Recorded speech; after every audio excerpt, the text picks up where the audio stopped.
But it makes no sense to me to give up a six-figure salary for a one-day media pop about what a saint you are. Why not stay in that position and continue to propagandize generations of McGill students getting a big salary for, I don't know, just a few hours of work a day? And of course, universities only teach, what, 8 months a year? It's a pretty sweet gig. It doesn't make sense, but the CBC lacks the curiosity to dig deeper. I sent an email to the professor today asking him precisely these things. Very friendly. You can see my email here. Does he drive a car? Does he use plastic? How does he heat his home? Were you going to leave for other reasons? I don't know. I'll let you know if he replies. So far, he hasn't. But let's take it at face value, okay? This saintly professor quit a great gig at McGill for the sole reason that he's really mad that they won't divest their university endowment of over $1 billion from fossil fuel companies. About 8.5% of their money is invested in oil and gas companies. Now, they're not divesting this year, just like they didn't divest last year or the year before. Every year he's been there. I think he's been there for almost 20 years. And they won't shut down their use of fossil fuels either. And they won't shut down their parking lots and turn them into, I don't know, hippie garden plots or something, composting. Yeah, all of a sudden, he was moved by principle. Let's accept that at face value. I'll read some more. Frustrated by McGill University's refusal to divest itself of investments in fossil fuels, Gregory Mikkelson felt it would be immoral to stay on. What it boiled down to for me was a matter of conscience, said Mikkelson, who taught at McGill for 18 years. Maybe we have a saint here, my friends. Mikkelson, who taught the philosophy of biology and environmental ethics, brought forward a motion last September requesting that McGill fully divest from fossil fuels. Because of the subject matter I research and teach, it became clear that this kind of action is imperative, Mikkelson told CBC. The motion was approved in a majority vote, but all decisions made at Senate must then go through the school's Board of Governors. After the board's Social Responsibility Committee, charged with determining whether divesting from fossil fuels would be a socially responsible decision, reached its decision opposing divestment December 5, Mikkelson felt he had no option. He handed in his letter of resignation 7 days later. Let's say the school divested from oil and gas stocks that they had invested in for financial reasons. And then they took that money and invested in other stocks for political reasons, which obviously means they would get a lower rate of return. That's what political investing means. You're choosing other values ahead of profit. Okay, but then you would make less money on your investment or lose more on your investment. But the thing is, it's not your money, right?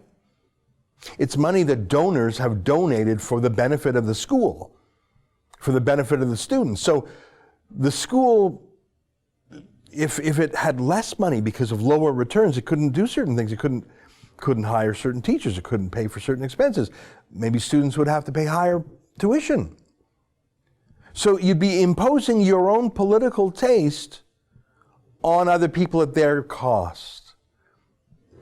I wonder what makes this a man, I think what makes this a man bites dog story, you know what I mean? Dog bites man, not news. Man bites dog story. I think what makes it a man bites dog story is that the professional actually quit his own high-paying job, which is so rare and unusual. That's why I'm skeptical. I mean, you don't see David Suzuki, Al Gore, Zipporah Berman not flying, not driving. They want other people to pay the price. It's weird that this guy's quitting. Maybe he thinks McGill will back down. At the University of British Columbia, they did. Let me read this. Earlier this month, the University of British Columbia also promised to fully divest its $1.7 billion endowment fund of fossil fuel investments, clarifying its position on the issue after students went on a 100-hour hunger strike. I have a friend, he's a pro-oil activist. Maybe you know him. He's this guy here. He ran in a provincial election in Alberta.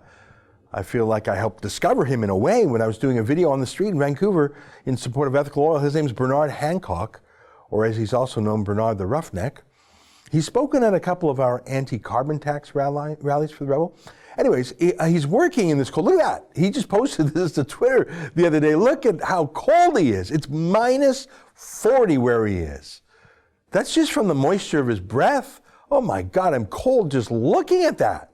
That's ice. That's ice on his face. That's ice. He's outside. He's working drilling for oil and gas to keep the rest of us warm. That is real life.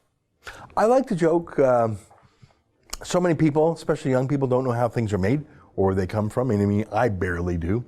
Power, it comes from the plug in the wall, you know. Food, comes from the grocery store. Actually, these days, I think Zoomers might say food.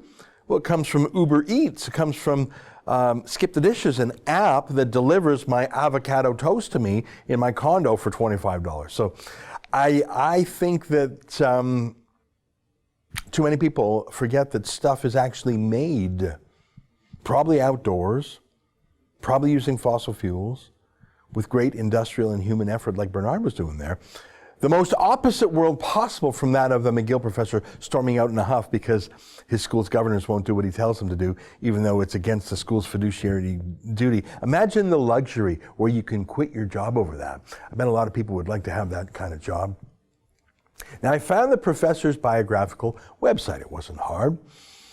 This is who he says he is. I went through some of it. Impressive credentials. He's got a PhD, of course, and no, that doesn't mean pilot higher and deeper. He's a professor. He's studied and worked in different cities. He's always cared. Look at this. He was acting director of the recycling office of the University of Chicago in 1990. Seriously, folks, 30 years ago, he was in charge of recycling, and he's got that on his resume. Look at this, McGill Association of University Teachers. So that's the labor union for professors. He's a union man. I'm not sure what he does could be called labor. I think Bernard Hancock does labor. Being the acting director of the recycling office, not even the permanent director, I'm just the acting director. I don't think that's quite what Karl Marx had in mind when he said, workers of the world unite. You have nothing to lose but your chains. Here we go, Staff Remuneration Committee.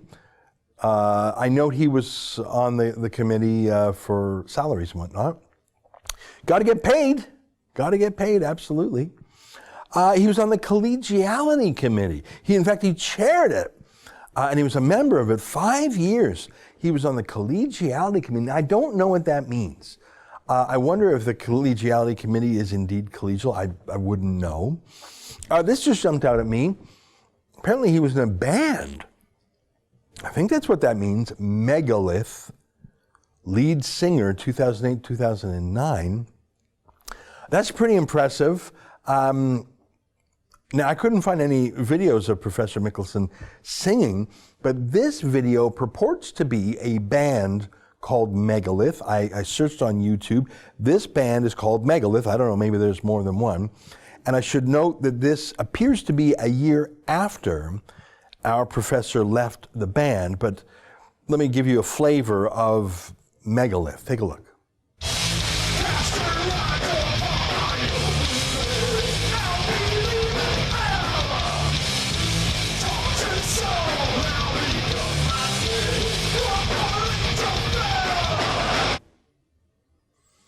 Yeah, no thanks. I can only wonder what the Catskill Poetry Workshop participant 2004 was like. Maybe it was a little bit sweeter. Now, maybe I'm getting old, but making fun of lifelong academics doesn't even feel challenging or amusing to me anymore, because it's not weird or odd anymore. There are thousands, there are tens of thousands of academics just like this one. There are whole new departments in universities: peace studies, vegetarian studies, transgender studies. Thousands of academics who probably make this guy, Professor Mikkelson, look very conservative. I mean, after all, he has committed the sin of being a middle-aged white male, so there's that. But if the power goes out in Montreal, God forbid, when it's -20 tonight, God forbid, I know that it'll be men like Bernard Hancock that gets those houses warm again and those lights burning brightly again and the cars and the buses moving again. While an army of vegan conflict studies students for life on the recycling committee publicly rage against industry, well, they secretly can't wait to get the fossil fuel heat turned back on. That's an excerpt from the Ezra Levant Show, which is a show I do every day. I do a monologue, interview an interesting guest, and then I read my hate mail. But you've got to subscribe to it, which you can do at premium.rebelnews.com.